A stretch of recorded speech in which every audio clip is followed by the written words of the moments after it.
ಬೆಂಗಳೂರಿನ ಮತ್ತಷ್ಟು ಸುದ್ದಿಗಳನ್ನ ಕ್ವಿಕ್ ಆಗಿ ನೋಡೋಣ ರೌಂಡ್ ಅಪ್ ನಲ್ಲಿ.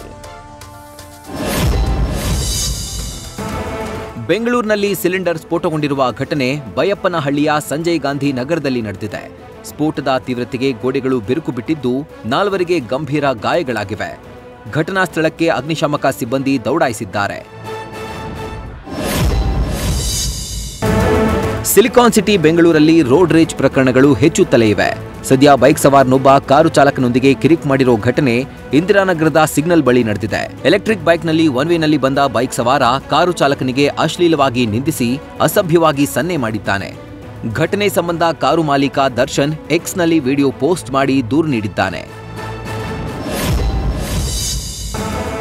ನಮ್ಮ ಮೆಟ್ರೋದಲ್ಲಿ ಮಗುವಿಗೆ ಹಾಲುಣಿಸಲು ತಾಯಿಯೊಬ್ಬಳು ಪರದಾಟ ಅನುಭವಿಸಿದ ಘಟನೆ ಟ್ರಿನಿಟಿ ಮೆಟ್ರೋ ನಿಲ್ದಾಣದಲ್ಲಿ ಕಂಡುಬಂದಿದೆ.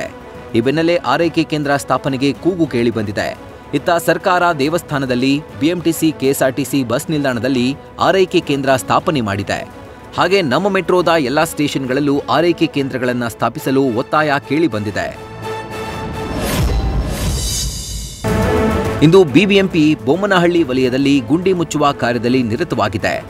ವಲಯವಾರು ಗುಂಡಿ ತೇಪೆ ಹಚ್ಚುವ ಕೆಲಸಕ್ಕೆ ಪಾಲಿಕೆಗೆ ಇಂದು ಕಡೆಯ ದಿನವಾಗಿದ್ರೂ ಕೂಡ ಡಿಸಿಎಂ ಕೊಟ್ಟ ಡೆಡ್ಲೈನ್ ಮುಗಿದ್ರೂ ಇನ್ನೊಂದು ದಿನ ಬಾಕಿ ಇದೆ ಅಂತ ಪಾಲಿಕೆ ಆಯುಕ್ತರು ಹೇಳ್ತಿದ್ದಾರೆ.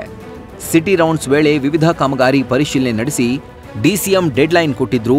ಅದರಂತೆ ಸಿಎಂ ಡಿಸಿಎಂ ಸೂಚನೆ ಹಿನ್ನೆಲೆ ಪಾಲಿಕೆ ವತಿಯಿಂದ ಗುಂಡಿ ಮುಚ್ಚುವ ಕಾರ್ಯ ನಡೀತಾ ಇದೆ ಅಂತ ತಿಳಿಸಿದ್ರು.